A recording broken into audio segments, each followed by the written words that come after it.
You are privy to the very first time that I'm going to do a live debunking of one of Bill Schnoebelen's videos. So, I happen to have this on the second channel, and I'm going to get this set up, and I am going to do a live debunking of our good friend, Mr. Bill Schnuffleupagus, and let's just take a look at what he has to say here. So he's calling this a prayer alert, a satanic feast and spring break. So this is pretty serious stuff. So let me get that set up, and we'll get right into it.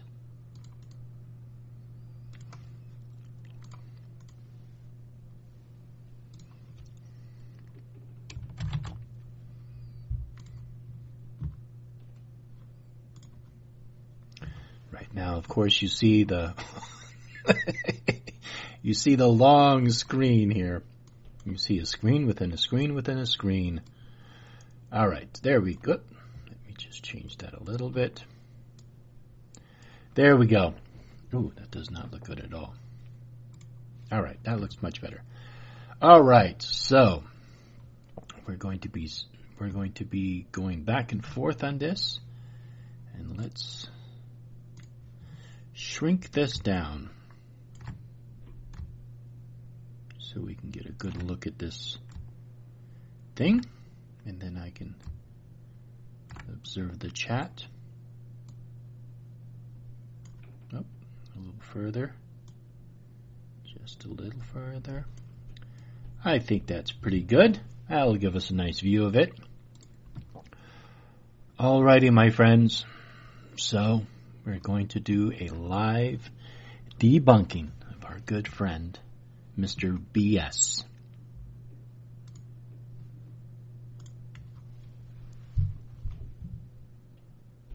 And I don't think you guys are hearing it. All right. That's not good. Arrgh.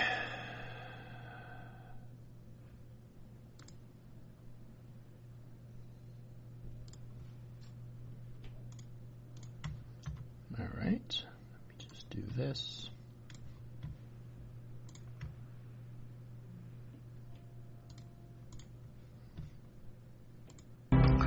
Shalom, brothers and sisters. There we go. Now you can hear it. So let me just back up a little bit.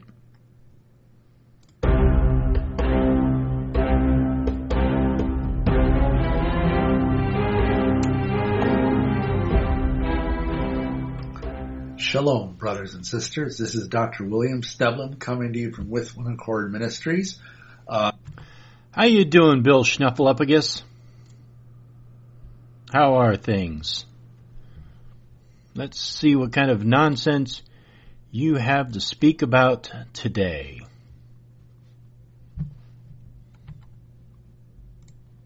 Coming to you from With One Accord Ministries with another prayer alert. Actually, this one is a double prayer alert because we've got two significant things coming up in the pretty near future.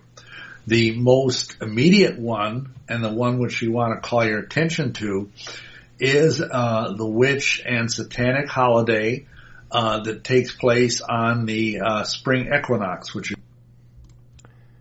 So it's the witch and satanic? Wow.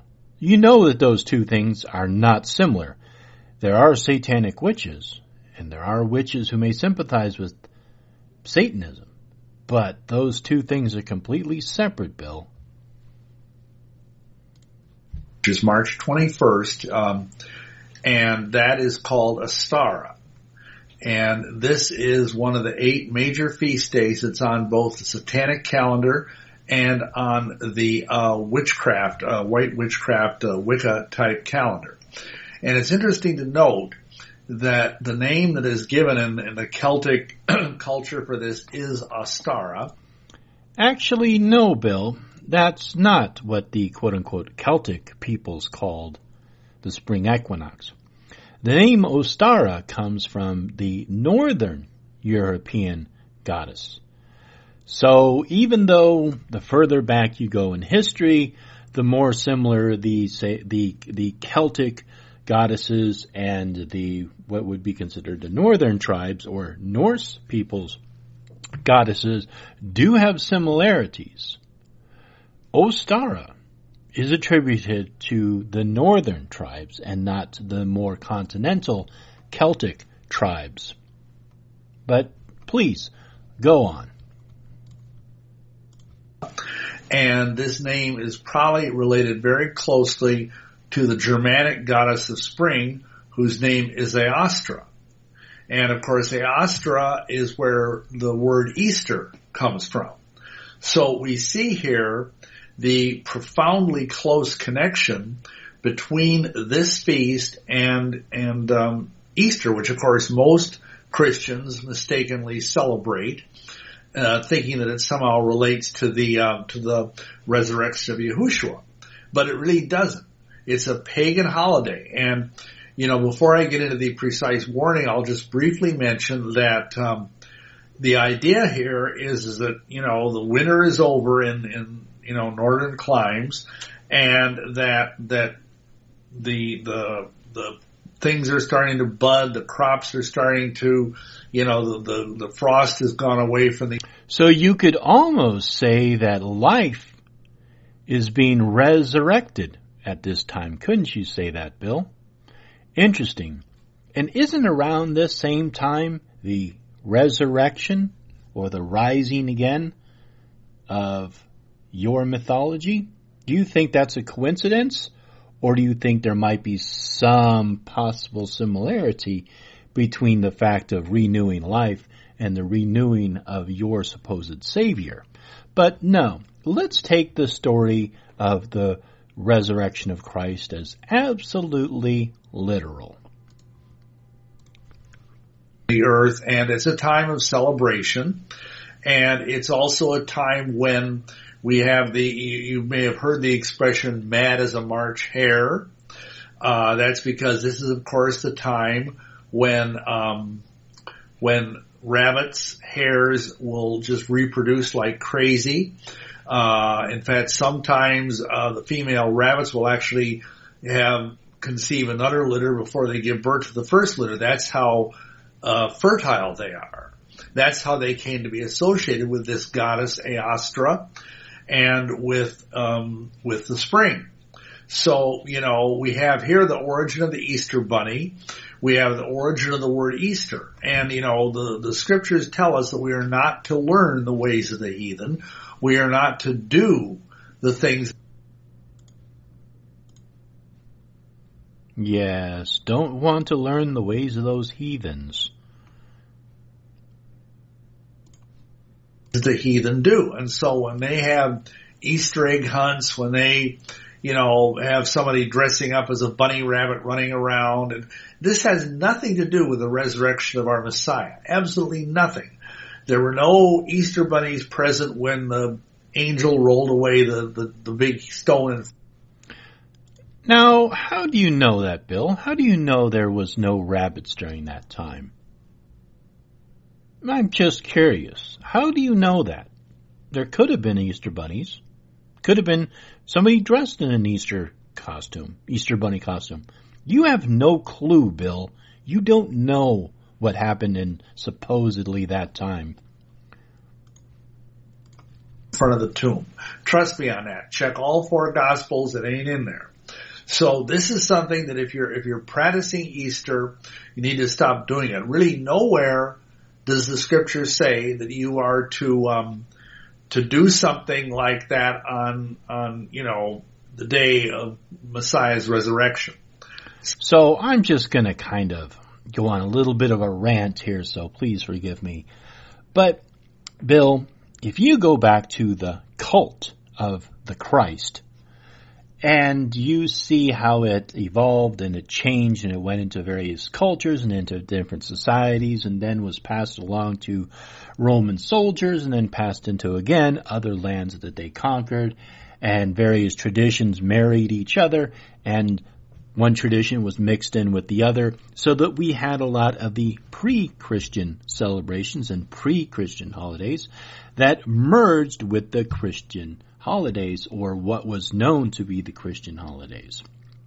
So it's very much a melding of pre-Christian traditions or pagan traditions and Christian traditions.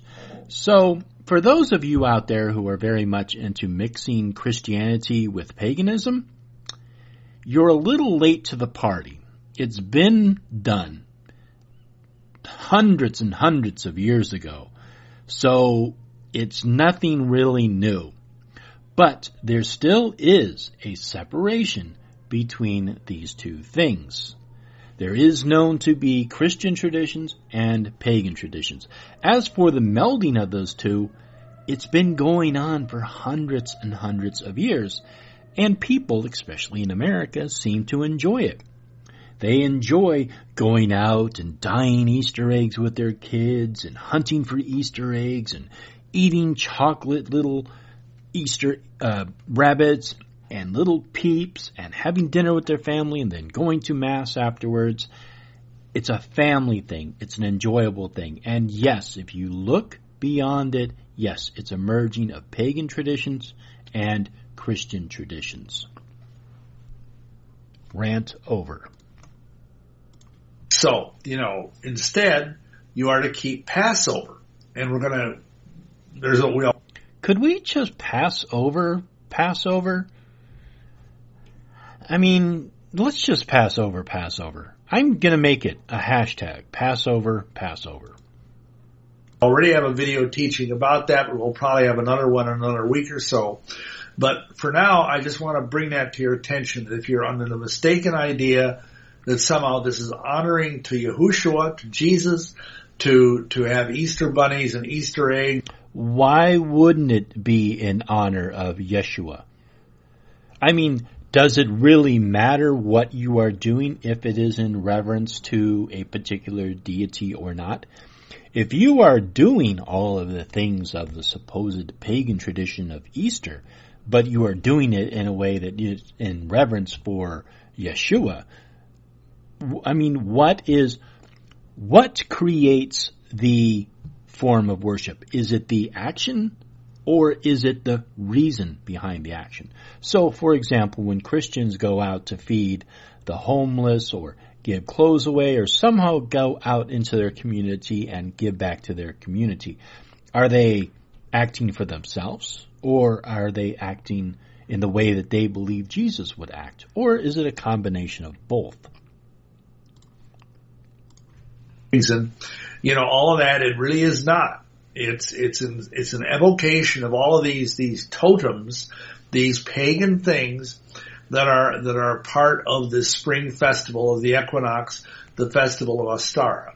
Now, from the standpoint of spiritual warfare, this is why we usually do these short teachings, is many believers want to know about this stuff, because any witch or satanic holiday that comes along is going to be a time of increased negative spiritual power. It's going to be a time of increased evil. And again, that's partly because there's all of these witches and Satanists doing rituals right before, during, and after this day. And it's also because there's just this current, this flow. And of course, the devil does everything he can to defile the natural order of things. There's nothing wrong per se with the equinox or with the solstice, either the spring or the fall. But these pagans and Satanists and neo-pagans, they make a big thing out of it, and they put forth all of this negative energy into it, even though, and again, as I try to say every time I do one of these teachings, the Wiccans, the white witches, are not evil in the sense that they don't try and go out and do evil the way Satanists are. Bill, you are so out of touch with reality. People who practice the various forms of pagan traditions, people who identify as the various forms of pagan or witches or Satanists, all have various different traditions which they follow. As for Wiccas being white witches, this whole concept of white and black, in my opinion, is just completely ridiculous and very outdated. But we, as Wiccans, practice a reverence for the natural world. The spring equinox to us is a time of renewal. It's a time of the returning spring. It's fertility. There's all kinds of various things. It's actually a very joyous, happy, and, spring cleaning and the time of love and spring is in the air. All of those various things, they all stem from this. If anything, if there is any kind of an atmosphere around the time of the spring equinox, it is joyous, happy, youthful, love, fertility. It's all of those things. So in your concept of some kind of a spiritual war, whatever the hell that is, that's you. That's you off on your horse with your battle axe of Yahuwah and your armor of God, off waiting for some kind of a battle to start. Whatever. Keep waiting for it. We're not involved in it. We don't care. As for Satanists, yes, I believe that there are some Satanists that may celebrate this time of the year. But again, they don't care. They don't have any desire or any reason to go out and cause negativity. The only people who are perpetuating this stereotype, which is based on nothing but your own stupid Bible and your own imaginings of what we actually do, has nothing to do with what we actually do, Bill Schnoebelen.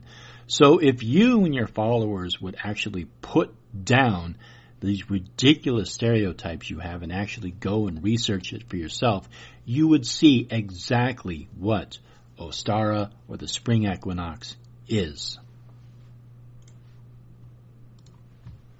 But they still are lost people, however sincere, however nice they might be. They need to forsake the ways of the heathen and come to Messiah.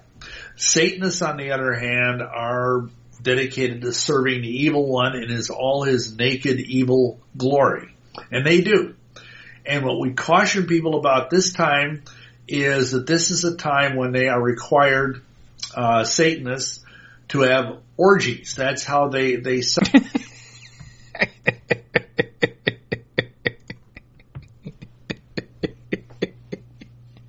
Now, I'm not going to doubt that somewhere, some time, that people aren't having orgies. I'm sure they do. But it's not a requirement. I don't believe, I guess I could contact the Church of Satan and ask them, but I'm pretty sure around the spring equinox, there's no orgies going on in the Church of Satan. I could be completely wrong. But I don't think it's any kind of an actual thing that is happening within the Church of Satan. There may be people who identify with the Church of Satan who are involved in orgies, and if they are, hey, more power to them. But no, whatever you think or whatever you project onto us, whatever weird sexual fantasies you have about what happens in, say, some kind of a satanic church or what you believe is a satanic church, that's your projection, Bill. That's what you imagine happens. Celebrate this particular feast. There's no animal or human sacrifices indicated, but of course, to have orgies, you need to have girls. And so they're going to try. Again, Bill, you're way out of touch. No, actually, to have an orgy, you don't need girls. I'm sure there's lots of gay orgies that have happened and will happen.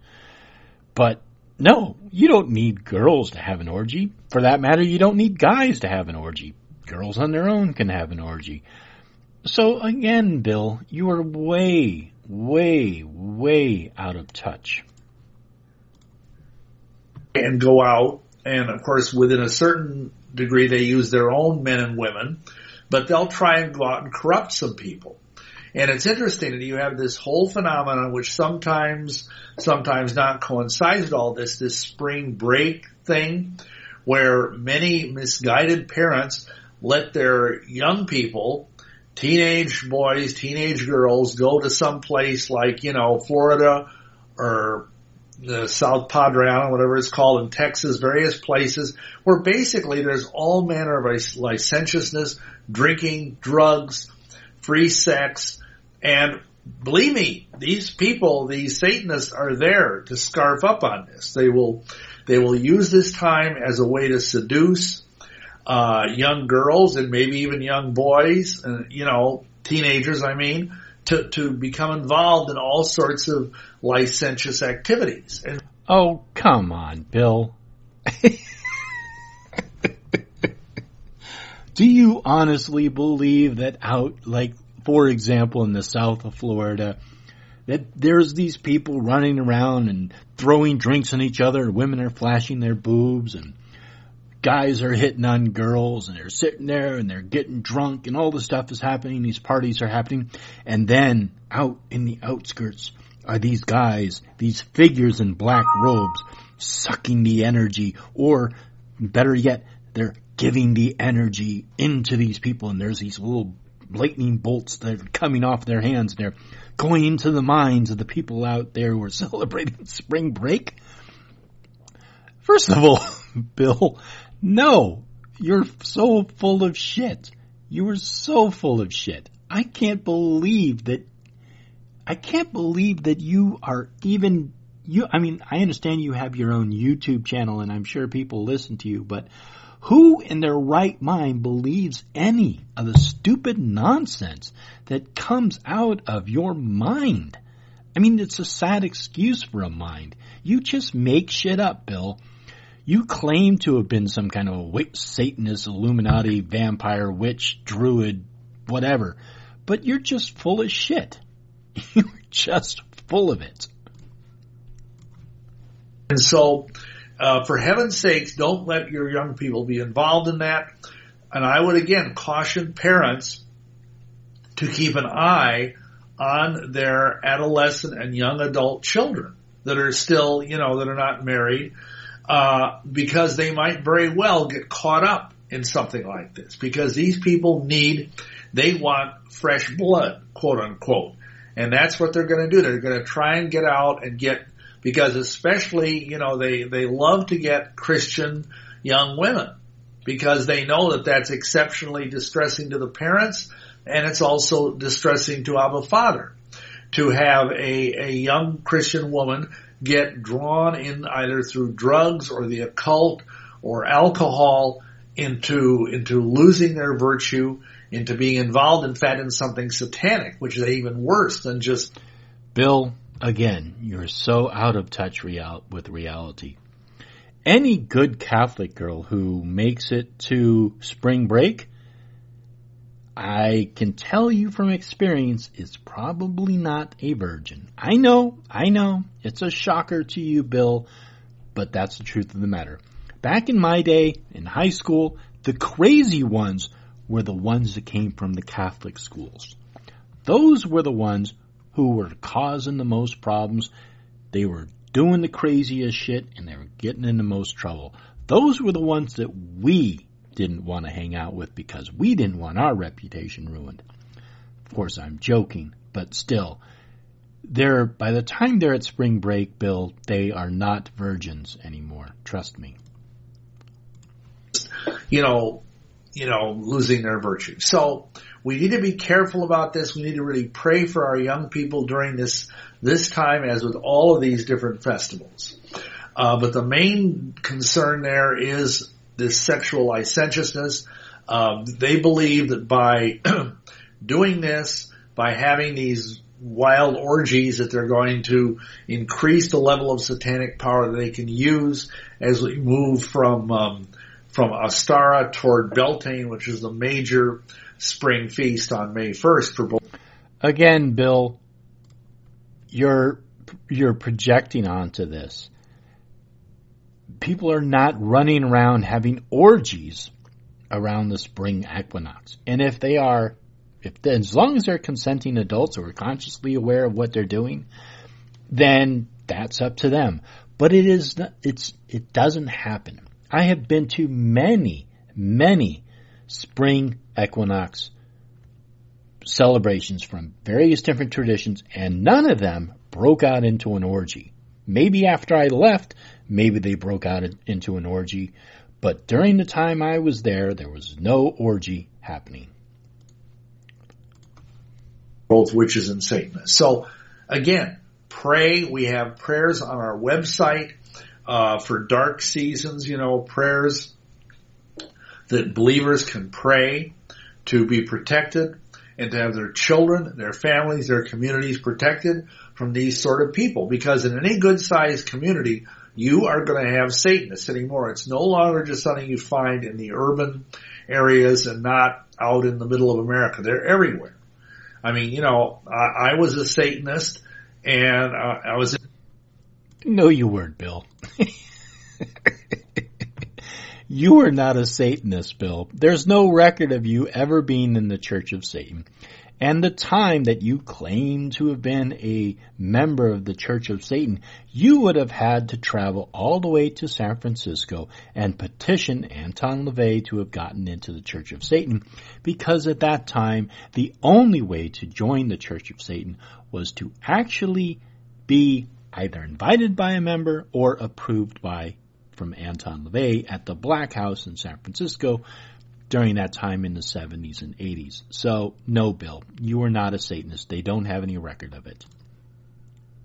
In Milwaukee, which is right in the middle of America. So it's not just out in San Francisco. These people are in most good-sized communities. They're there, and they're trying to prey on your children. So pray for them, warn them, teach them about the dangers of the occult, and instruct them in these matters, because this is your job as a father or mother to do these things, to warn your children and to bring them up in the nurture and admonition of the Almighty. Okay, so that's warning number 1. March 21st, Oh, good. So we also have a warning number 1. Good. So what's the number 1 warning, Bill? Prayed up and pray the prayers that we have on our website against dark angels and dark seasons. You'll find them there under our prayers subheading on the website. Additionally, in a little bit further off, we have the this thing you may have heard about last month, where the witches and neo-pagans and whatever are arming themselves to do battle against Donald Trump. And that was not just one time. This is going to be every dark moon. And so what we're talking about here is the next dark moon is on the 26th and the 27th of March. So it's about, a little over a week away. And we need to be aware of that, because...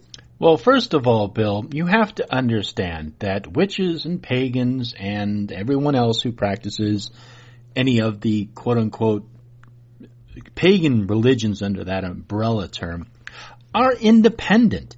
We don't have a pope. We don't have a central figure who leads us.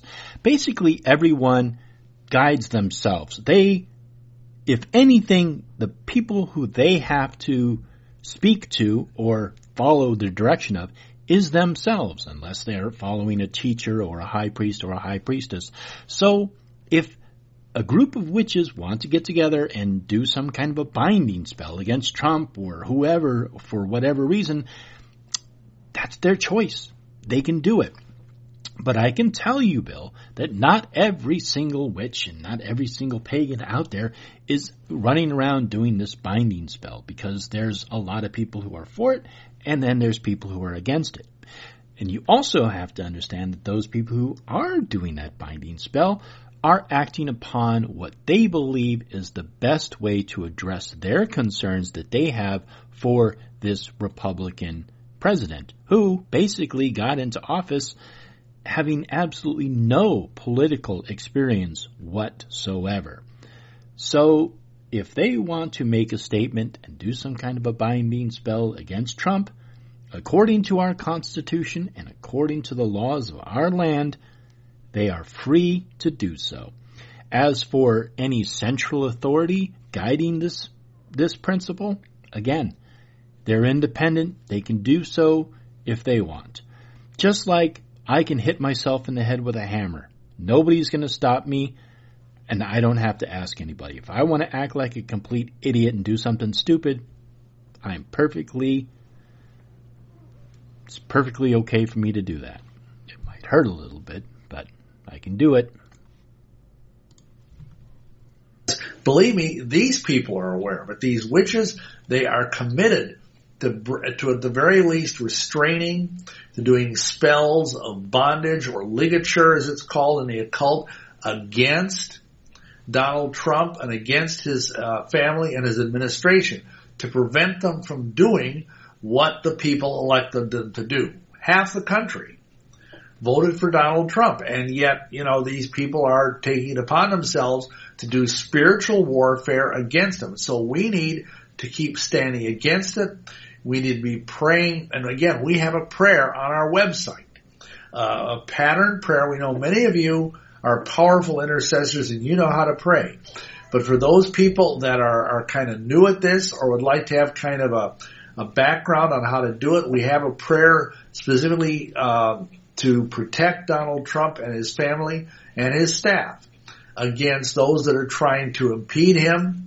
And also realize this this curse that is being used, and I taught about this last time, but it bears repeating, not just against Donald Trump or his family or his staff, it's also against those who abet him. In other words, those who support him.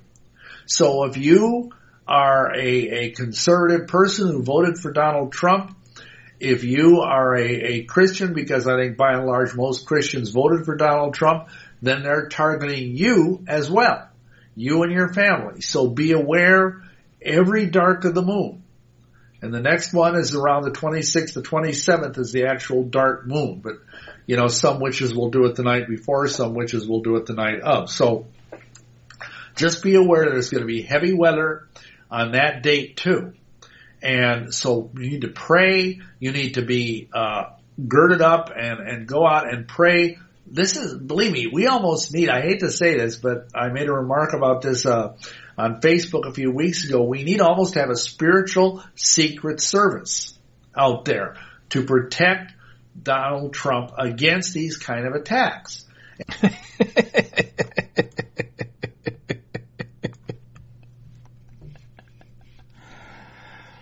Bill. You know what? Do whatever you want. You see, you get all upset because a group of witches get together and decide to take matters into their hands and cast a spell on the presidency. But this is something that's been going on for a long time with the Christians in politics. So the minute that witches get involved in politics, suddenly you're freaking out, running to the hills and screaming spiritual warfare. But you fail to understand that Christianity has been in the political mix for the longest time, and especially in America, which is a secular nation, by the way. You've always been trying to get in there and manipulate and do what you can with the political elite. So, yeah, you can sit there and you can judge this group of witches for doing what they have the absolute right to do according to our Constitution and the laws of our land. But the truth of the matter is you also have to turn around and accept your responsibility for the years and years and years that Christians have been involved in politics, in the abortion and the anti-gay movement and the anti-marriage. So don't sit there and try to turn around and blame us witches for doing what we can to change our political future. And it sounds bizarre, but yet because there is so much at stake, these witches and neo-pagans and probably Satanists are just aiming their spiritual cannons right at Donald Trump. And so we need to raise up the shield of faith, the large shield of favor, and just pray that Abba Father would protect him and guide him and give him wisdom. You do realize that this figure right here that you're representing, which is, I think, from the movie 300, this warrior back in his day probably didn't give one rat's ass about the cult of Christ that was not even yet evolving in the Middle East. And he himself was probably a follower of Apollo or some other Greek god. But yeah, carry on with your nonsense. Wisdom as to how to proceed, and not let him be in the flesh, but let him move according to how the Ruach wants him to move in executing the office of president. Because we understand as believers that Yahweh sets people up as whether kings or rulers or presidents, whatever. And so he is there for a reason. And we want to pray that he will be open to that as well, that he will do what Abba Father wants him to do. And not necessarily listen to unrighteous advice or be taken down by these curses. So, basically, that is what I wanted to talk about. Remember, the 21st of March is the equinox, Ostara, and don't get into Easter and Easter bunnies and all of that, because that's actually that part of that pagan holiday. That's why Easter is always tied into the equinox. It's usually the first Sunday after the first full moon after the equinox. That's how the date of Easter is determined. So it's entirely pagan. And on the other thing... Yeah, but the Passover is also determined by the phase of the moon after the equinox. So what you actually have a problem with is the fact of the matter is that human beings have been dependent upon crops and earth and their herds since the dawn of time. And that is directly tied into the phase of the moon and also with the solar cycle. So spring was a time when animals are reproducing, crops are beginning to bloom, and that is source of life. That is the rebirth, the renewal, the new beginnings, fertility, love. Everything that you call quote-unquote pagan religions celebrate. That life, fertility, renewal, and rebirth. But no, it's evil and satanic in your opinion, so yes, people shouldn't go out and celebrate it. You're an idiot, Bill Schnoebelen. An absolute idiot. On March 26th and 27th, just have your armor on and pray for our nation and pray for our president against these people that are trying to inhibit him, at the very least, from doing what Abba Father wants him to do. Okay, appreciate your listening. Again, if this is a blessing to you, please share it with other believers. Please subscribe and please pray about supporting our ministry. Thank you so much, and may you be richly blessed. Shalom, shalom. Yay! Okay, so this was my first ever live debunking. I did not watch this video before I broadcasted it. I saw it was posted by Bill Schnoebelen, and I said, you know what? I'm going to do a live debunking of it. So, hopefully it went well. Let me see who is in the chat room. Yes, we have the usual suspects. We have Christy, Zabora, Cece, hello all, and Robert. Hey, Robert. And Synthetic Rebellion. Hey, Synthetic Rebellion. Glad you can make it in. Bottom of the barrel. Wow. Witchy Nicole. Wow. I had a lot of people.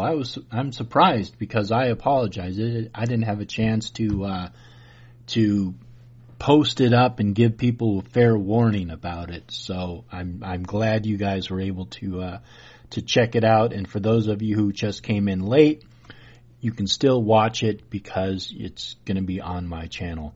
So this was fun. I actually enjoyed it, and maybe I can do this again and have one of these live debunkings and maybe give more advance notice for it. But since it was around the spring equinox and what he was talking about, I wanted to get it done as soon as I could. So thank you all much. Have a wonderful Ostara or spring equinox or whatever it is that you celebrate. And please, if you're going to have an orgy with all kinds of Satanists, please protect yourselves and enjoy. Blessed be.